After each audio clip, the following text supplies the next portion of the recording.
Welcome everybody to the Double R podcast. This is your boy Double R, Retro Recap. And we're going to be talking about all things Ravens, Week 18 and beyond. Week 18 against the Pittsburgh Steelers. We're going to hear from John Harbaugh. You're going to hear from me, of course. All that and more on a great show of the Double R podcast. Thank you guys for being here. Like I said, this is your boy Recap. And we'll be doing a recap, all right.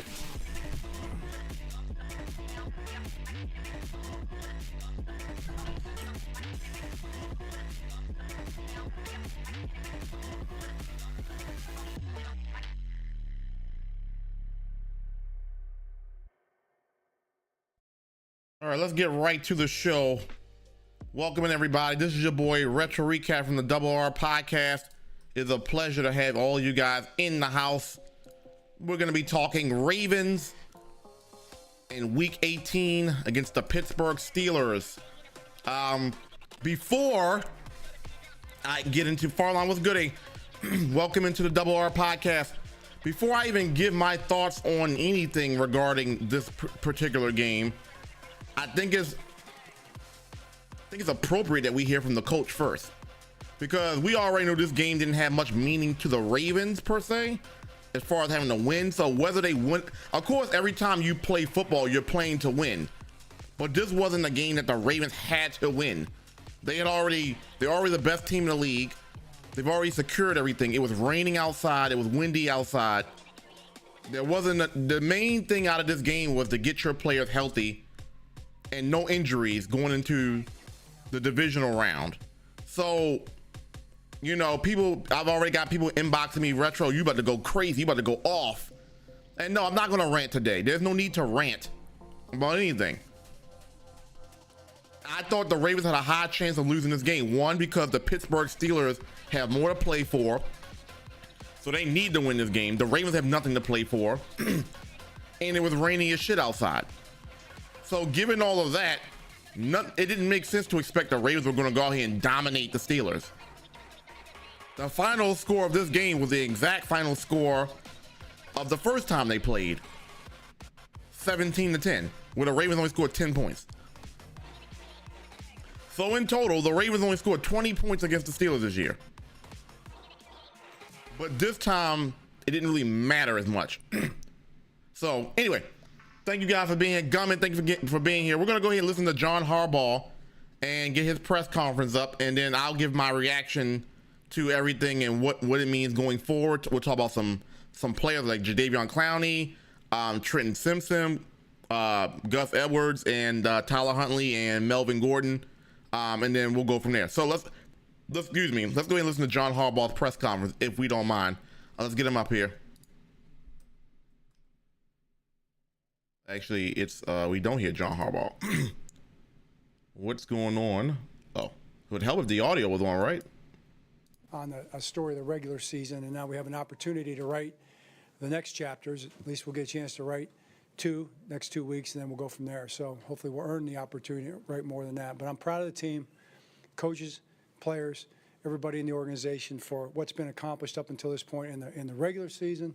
And now we have an opportunity and challenge to take it into the postseason and play the best football that we possibly can. And I'm excited for our guys to do that, and I know they're going to work hard to prepare to do that. Also, want to mention the fans, man. I mean, the fans that showed up for this game out there, and was that a nor'easter? Big ups to the fans. Felt like it's standing out there. Because you wouldn't see me out there in that kind of weather. Great, man. They were really loud and they were into it. I love my team, but no. Really just appreciate our fans. So, with that, what questions you have? John, how'd you get through this game health-wise with Gino, Delshon, a couple other guys? Yeah, I think it looks like we got through okay. Some of them looked a little tough, but right now it looks like we would have all those guys back for the playoff. Okay, good stuff. For the divisional game. John, so far. So just to follow, did Owe get hurt early on? Because we didn't see him. Yeah, he had an ankle early on. So, but again, same. Who did he say? Wait, who did he say? Oh, he said Owe? John, so far. So just to follow, did Owe get hurt early on? Because we didn't see him. He said Owe, okay. Yeah, he had an ankle early on. So, but again, same outcome. John, During the season, there's like mandated days off for the bye. I think it's nothing wrong with Gus Edwards. Now you I think it's nothing wrong with Gus Edwards. What's your plan in terms of the team this week? Well, our plan is to practice Wednesday, Thursday, Friday, Saturday. We'll organize those practices in the next few days. It'll be preparation, preparation for the postseason, and that'll be what we'll do. We'll try to push it back a little bit to have sort of a rhythm, as if we were playing game, say, on Saturday, kind of that idea, and then we'll have a normal game week going into the divisional game. Coach, you referenced before. We're talking about you had lost by 3, but your team's death. They would have played it.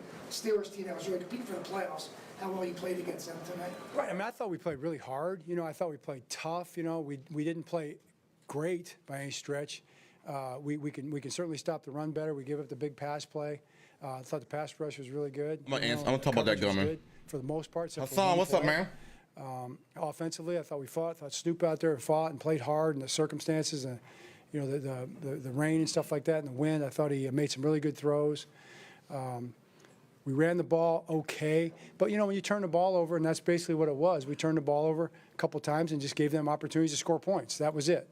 I think we take that into the playoffs. We already know that. We understand how to win, but it's a nice little reminder that you got to protect the football to win games. John, Jaden and Kyle both had sacks today, and they've kind of been pulling some rope for your defensive line all year. What has their influence meant just from a season-long perspective? Oh, no question. I mean, we wouldn't be where we're at without those two guys. I mean, those two guys have we knew they were great players. You don't know exactly how it's going to go for sure, but talking to both those guys when we signed them, they were, they said the right things, and I would say that they followed through on everything they said they wanted to do and more.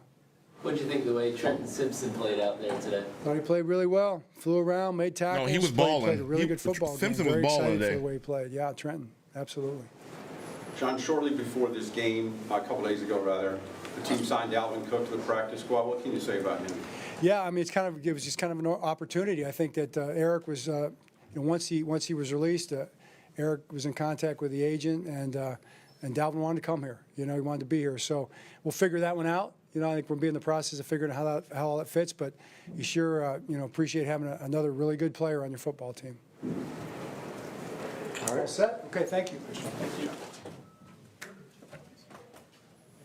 All right, who else are we listening to? Tyler, this is Tyler Huntley. All right, we're listening to Tyler Huntley. I mean, this show not gonna be nothing crazy today, so. This game work. Man, the elements, as everybody can see, it was raining from start to finish, and it was cold. So, we just try to battle it through, and that's how it went. How hard is it, to try to execute the offense, throwing the ball in particular? Start with feet in, slippery out there. Just throw to catching the ball. Did he say feeting? I think he meant footing. To work through. But it's all good. To, complete passes out there. Tyler, will it be easy for you guys to turn the page from this loss, given what's ahead of you? Definitely. We on the right path. We got a lot of starters that set out this game and just getting ready for the postseason. And we on the right path. You talk about the touchdown pass to Likely and kind of just the plays he's been making, the last 4 or 5 weeks. Hassan, great to see you, man. What's goody with you, man? Hope you had a great Saturday. See what he could do. Gunman, what's up, man? Miss, get off me, and he scored. So it's nice to have an element like that on the team. All right. That's it. Damn, that wasn't much. How was that? How long was that? Like a minute and a half? Patrick Queen? All right, listen to Patrick Queen. Patrick, what are your emotions after this game? And the loss is not pleasant, but also knowing that you have to focus on something far bigger. Can't dwell on it, even though you wanted to go out there, send them home.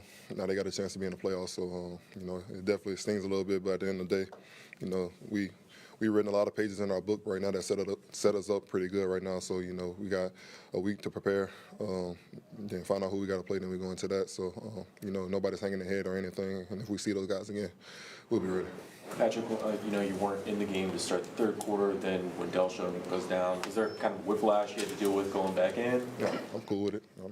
just football at the end of the day. Going out there having fun against Pittsburgh. So, I'm ready anytime, whatever it may be, whenever they need me, I'm ready. So.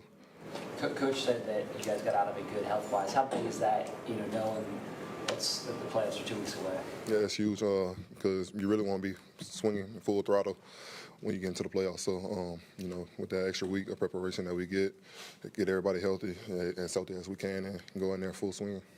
Did you feel like this was another example of how this defense never seems to let up? I mean, they had that good early drive, but then you really did help hold them in check until the one big play in fourth quarter.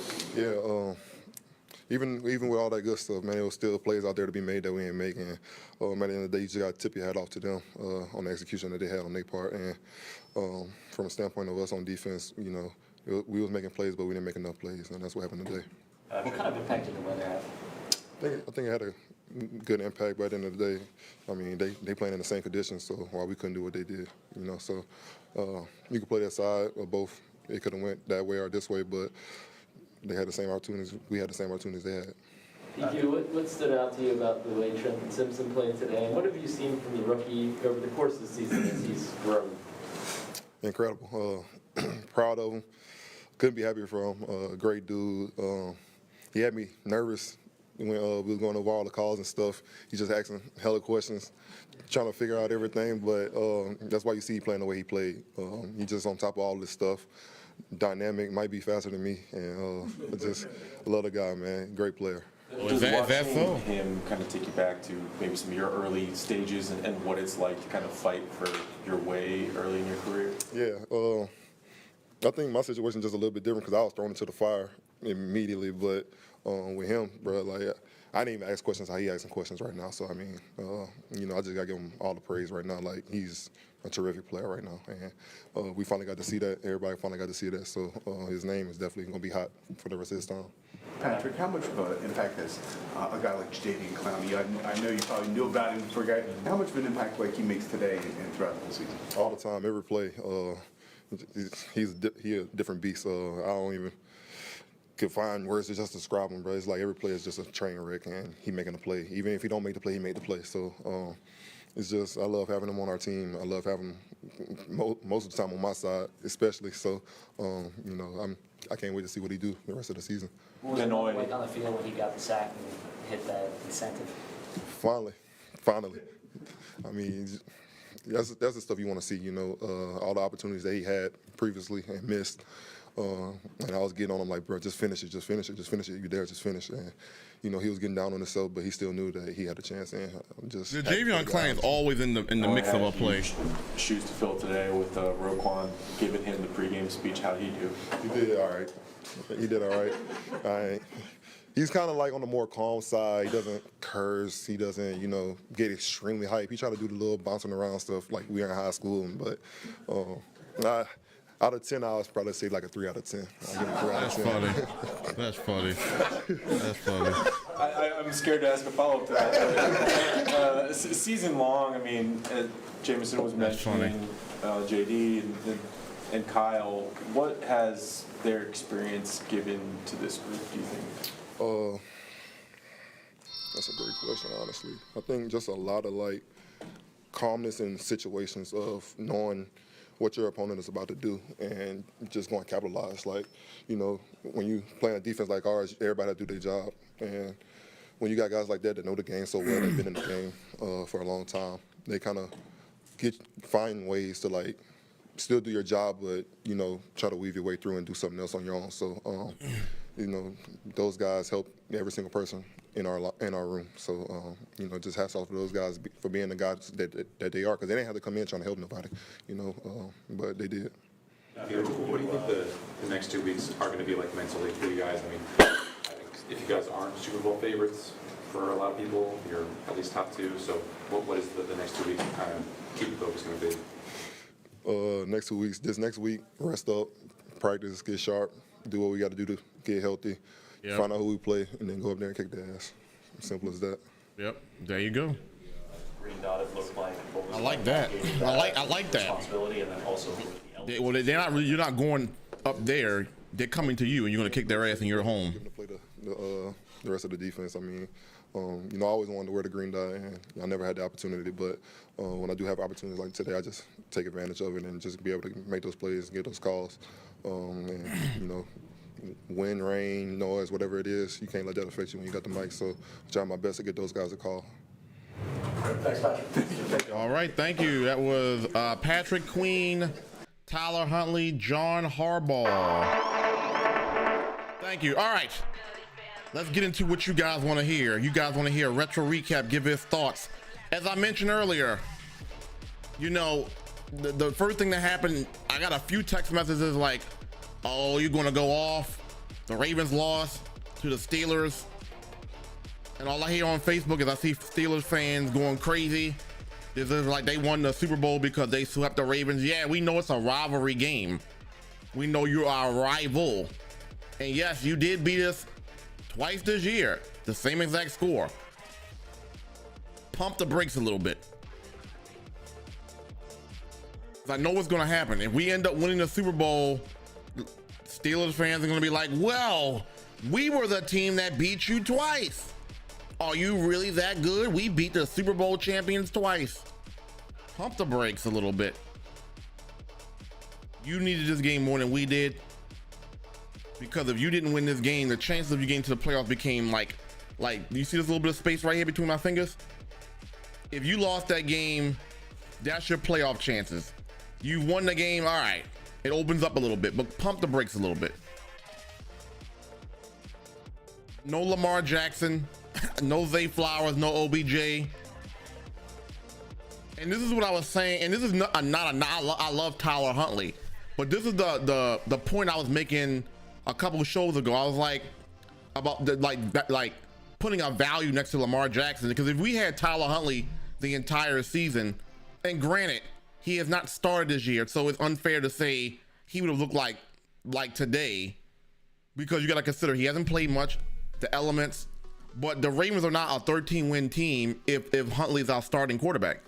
So when everybody is like, well, we don't know what this Ravens team looks like without Lamar Jackson, just one little game, I know it's not, you can't make a whole lot of this one game, but this is probably like a 5 or 6 win team if Tyler Huntley's your starting quarterback for the entire season.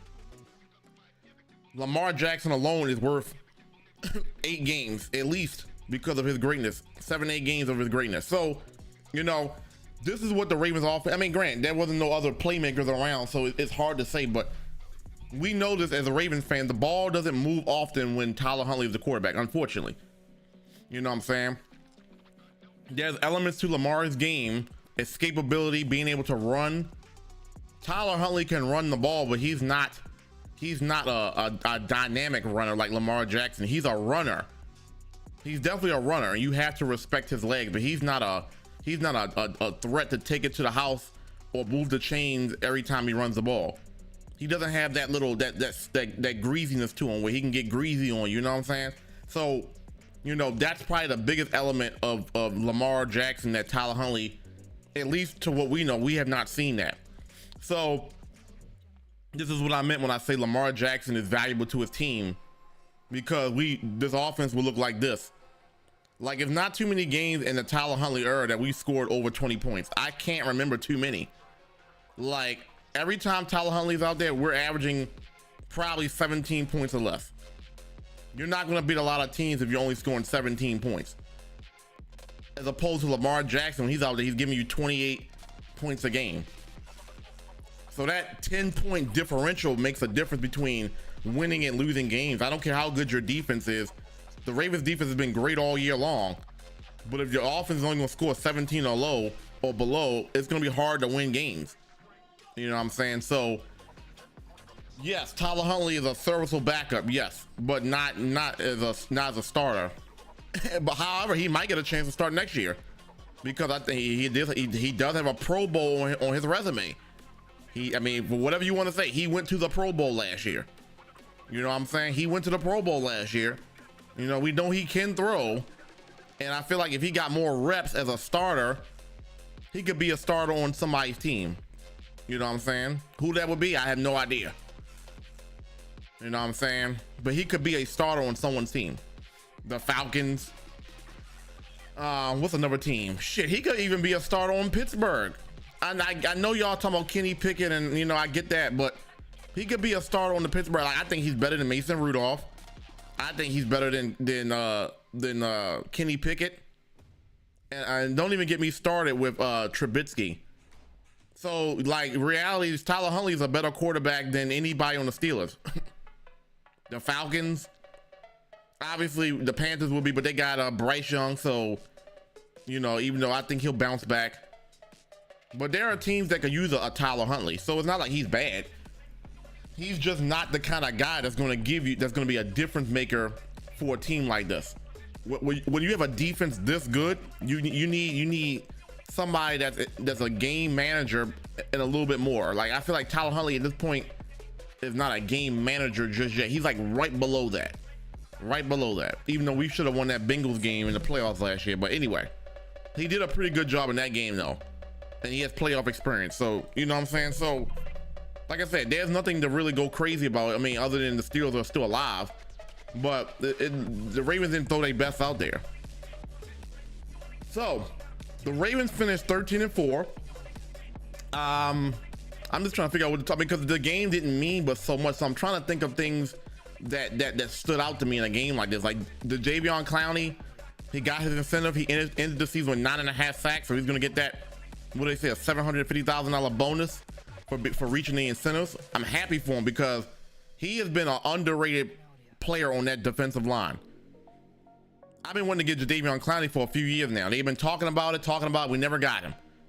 This was the year we finally got him, and now you see the difference maker that he is on a team that's pedigree is based on defense. I can't talk. The tradition of this team is based on the defense. He fits right in. He gives you 110% each play. He gets to the court, even when he doesn't get the sack, he's always in the mix. So big shout out to Jadeveon Clowney for being as great as he has this season and getting the incentive. I mean, I'm all about people getting their money, and I'm all about him working to get his money, and that's exactly what he did. So big ups to you. Who else? Who else did I see? We heard Patrick Queen. He was out there a lot. In this game, and Patrick Queen's gonna be a free agent this year. You know what I'm saying? So this is big for Patrick Queen. This is big. He's played good this year, and I think the Ravens should pay him. But I mean, you got to pay Matabike, you just pay Roquan, you just pay Lamar Jackson. You still got that Ronnie Stanley contract out there. You got Geno Stone. You got guys out there who are also going for big contracts or already have big contracts. So it's like, I don't know what they do with Patrick Queen, but we know he's a dynamic player, and he was out there a lot. Obviously, we didn't expect to see Roquan Smith out there. We need him. He's a leader of the defense. We need him out there. But we saw Patrick Queen a lot out there in these environments. Thankfully, no injuries. You know what I'm saying? And that's always good. That's the main thing out of this game, is no injuries. As he mentioned, Trenton Simpson was balling. Like, you know, you try to find positives out this game. Trenton Simpson was one of those guys. Like, he was all over the place in the backfield, making tackles. He got that one tackle against Najee Harris. I don't know if it was a swing pass or a pitch play, but he was running east to west, and Trenton Simpson, he was getting ready to go up north, and then Trenton Simpson grabbed him by the legs and made a nice tackle. Najee Harris is not easy to bring down. Not only did you bring him down, but you brought him down as a solo. So kudos to you for being able to wrap up and take that man down. It's not easy to do. You know what I'm saying? So, who else stood out to me? Trenton Simpson. We saw a lot of Patrick Queen. Isaiah Likely. He's continued to ball. The Ravens' only touchdown came on a Tyler Huntley throw to Isaiah Likely. Nice. He's been balling. A lot of people are like clamoring that Mark Andrews come back, and of course, I would love to have Mark Andrews back. But honestly, the way that Likely has been balling, if Mark Andrews has to sit out longer, I think we're in good shape with Likely. And Kolar made some catches today. So, yeah. Who else did I peep? Isaiah Likely, Nelson Aguilar. He made some catches today. As a matter of fact, Nelson Aguilar he made a couple catches. He made 5 catches for 39 yards. So they was giving him the ball, 5 targets for 5 catches. Nice. Obviously, we talk about Likely with the 27-yard touchdown play. Who else did we see out there? Who else made an impact? I'm trying to think. Who else did I see out there? That was probably about it. Clowney, Isaiah Likely, Aguilar, Trenton Simpson, they were out there making plays. I guess if I had to say who stood out in the wrong way was Marcus Williams on that 1 touchdown play the Steelers got. Where it looked like, I forgot, the Deontay Johnson, he cut over the middle on a slant play, and Marcus Williams, instead of like backing up as they said on a telecast, instead of backing up and giving depth to the play, he was in. And then once Johnson got past him, it was too late. Marcus Williams he wasn't back there. Marcus Williams was supposed to be playing back so that even if he came across the middle and made the catch, the tackle was being made. And he gave up too much, and Deontay Johnson took it to the house. And that was the game changer. That was the reason why the Steelers won the game. It was that play right there. That was the game sealer. Najee Harris, he balled out. This is what I always wanted from the Ravens, which I know they're not going to do that now because Lamar Jackson has evolved. But give a running back 20+ carries. Najee Harris carried the ball 26 times this game. I can't remember the last time a Ravens running back had 20 carries. They don't operate like that. You know what I'm saying? And maybe that's cool now because Lamar Jackson is a better passer now. But it would be nice every once in a while to see Gus Edwards run the ball numerous times, 20 times a game, milk the clock. Hopefully we have a big lead in the playoffs. We can give Gus the ball and run the clock out. Gunman, first of all, thank you for being here. I'm Canadian. I've only seen one NFL game live at a stadium. It was a Ravens and Dolphins game in Miami. What year was that? Was that 2021? Was that 2019? Because the Ravens went to Miami 2019, 2020. Oh no, 2019 and 2021, excuse me. And prior to that, I can't remember the last time we played them in Miami prior to those years. So maybe I don't know, is that what you're talking about? You should feel protected every step of the way. But yeah, so the biggest thing with this game is injuries. Did the Ravens come out with injuries? Harbaugh said no major injuries. I mean, by the time they get into the playoff game, everybody should be good from this game. Perfect. Tyler Huntley, you know what I'm saying? He started the game 15 of 28, 146, a touchdown, no interceptions. Gus Edwards unfortunately had a fumble. Melvin Gordon had a fumble. And with Melvin Gordon, if Dalvin Cook is looking like anything in the practice squad in his workouts, I don't see Melvin Gordon being on the roster for the playoffs.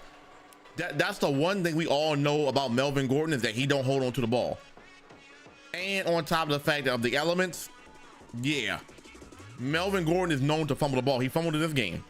You know what I'm saying? So I don't know. I mean, Dalvin Cook fumbles too, but I don't know. I think come to playoffs, I think you give Dalvin Cook the third option. I really do.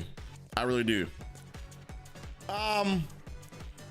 We talked about no injuries. Clowney, Gus Edwards got that late fumble. Trenton Simpson balled. Bigger picture here. The Ravens came out healthy for the playoff game. Lamar Jackson got rested. You know what I'm saying? You didn't want to, and this is what I was talking about, whether, like, people was asking, was Lamar Jackson going to start? And I was like, well, it's raining. It's like a meaningless game. Yeah, you want to give Lamar Jackson some reps, but it's just unrealistic to expect Lamar Jackson to play any sort of snaps in this kind of condition. It's a rivalry game. Pittsburgh is physical. They know how to hit you. So, and who's to say the Steelers aren't gonna be petty to really like throw some shots at Lamar Jackson if given the opportunity? Because there's a possibility that they could get in the playoffs and play the Ravens. And so if Lamar was out there and you laying some heavy hits on Lamar Jackson and you injure him and you have to end up playing the Ravens, You know what I'm saying? So it made no sense to get Lamar Jackson out there and playing in those conditions. So that was smart. You know what I'm saying? So at the end of the day, the Ravens did what they had to do. Yeah, it's gonna be a long time between games when Lamar Jackson plays, but I'd rather have a healthy Lamar Jackson than none. You know what I'm saying? So even if Lamar Jackson, for whatever reason, which I don't think that he is rusty in that playoff game, I'd rather see a rusty Lamar Jackson with the ability to shake it off at some point in the game than Tyler Huntley playing the whole game. So smart move by the Ravens. That ain't much to talk about. You know what I'm saying? This wasn't a show where I was gonna shit on the Ravens for losing. This wasn't a game I'm gonna shit on the Steelers, other than the fact that pump the brakes is not your Super Bowl. I mean, you would think they won the Super Bowl the way they trained about beating the Ravens. It's not that deep. Outside of that, this game didn't offer much. And as you can see in the press conference, in the post game, John Harbaugh, he talked on some things, but he didn't really go into much detail because he knows this game meant nothing for the Ravens other than just getting out injury free. So just like it wasn't much for him to talk, there's not much for me to talk about here. Tomorrow, the playoffs will be set. We'll have an idea of who's playing who, and then that following week we'll know who we're going to be playing based on who wins that first week. So like Patrick Queen said, they're going to practice, look at the playoff scope, and then we'll do a video, another live stream, talking about potential opponents that the Ravens may play, and I'll give my predictions, my early predictions on who's going to win those games. Of course, injuries do factor in, but honestly, like I talked about in my last video, we kind of got a good sense of who is going to be in outside the AFC South, which is going to be decided tonight and tomorrow, with the Colts in Indianapolis playing right now, and the Jaguars. So we'll learn a little bit more about how this playoff picture is going to look tomorrow, and then we'll come back and talk about the specifics of what each team could mean if they played the Ravens, which team is the most of a threat. I kind of touched on it, but I really want to see ideally who we're going to play. So if you know how the playoffs work, we're going to play the lowest possible seed. So we're either going to play the 7th seed, the 6th seed, or the 5th seed. Yeah, because we're not going to be playing the 4th seed, because that will go to the number 2 team. So the number 2 team is going to play either the third, well, if it all goes in order, the 3rd seed or the 4th seed or the 5th seed. So what I'm trying to say is the Ravens are not going to play the winner of Miami and Buffalo. They're not going to play unless that number 6 seed wins. You know what I'm saying? So it's still some things we got to learn here. But what we do know is that the Ravens are not going to put the number 2 seed off rip. And most likely they're not going to put the number 3 seed off rip in the second round. If the Ravens win that divisional game, then you'll probably see the 2nd or 3rd seed in the championship game. So we already know whoever the Ravens are going to play is going to be a lower seed. So we'll kind of look at what those teams are, and then break down like what's the best matchup for the Ravens, and you know what team could give the Ravens the most fits based on the potential opponents. So we'll know more tomorrow, and we'll talk more about that. But I wanted to get on today to talk about what I saw from certain players, no injuries, and then you know Lamar Jackson not playing. So with that being said, very short show today. There's not much headline here. The headlines will come tomorrow once we find out what the brackets look like. The main thing was making sure the Ravens came out of this game injury free. Yeah, I'm not happy about Marcus Williams in that one long play, because if he had better positioning, that would have never happened. But outside of it, I'm not nitpicking about anything, because the Ravens did what they needed to do during the season to be able to rest some of their players. So they earned the right to go into this game with nothing to play for and the rest of their players. So cool. So because of that, I had no reason to get on here and get mad about the Steelers beating the Ravens. Yeah, as a Ravens fan, do I like the fact that we got swept by the Steelers? No, I do not. But if you look at the bigger picture here, we're going for something much bigger than this game. Just like in 2019, when we had a bye, and we didn't play nobody in that last game. The picture There's a bigger picture here. And even though it didn't end well in 2019, I think this team's a lot different. More veterans. Lamar is a better player, better passer. He's more locked in with a better system. I don't see why the Ravens can't make a deep run. But we'll talk more about that once we figure out, one, who they're playing, and then what the injuries look like. Because the one advantage the Ravens have is whoever they play, somebody out of that game is probably gonna end up battered and bruised because they played a football game. The Ravens will be fresher, they'll be healthier. So that's the beauty of it. You know what I'm saying? Whatever team comes into the Baltimore, and they're gonna be a battered team, because at that point they would have played 18 games. You know what I'm saying? And essentially the Ravens are fresh. And possibly Mark Andrews coming back. I don't think he would come back in the divisional game. Maybe in the AFC Championship or the Super Bowl if the Ravens get there. So we'll see. Outside of the Ravens are in good shape to play a battered team, and they're well rested, and they got veterans and they got leadership to not let basically almost 3 weeks of not playing football bother them for the key players. So we shall see. All right. There'll probably be a show tomorrow breaking down the playoff picture and potentially who the Ravens are going to play. But until then, this is a short show. I appreciate y'all. I'm not going to break down any numbers. There's nothing to break down here. The Ravens only scored 10 points. You know what I'm saying? Not all of the defensive starters played long, except a few. Marcus Williams was out there most of the game. But I mean, outside of that, nothing to talk about. So good job to a great season, 13-4. #1 seed, best team in the league. We'll see what happens in the playoffs.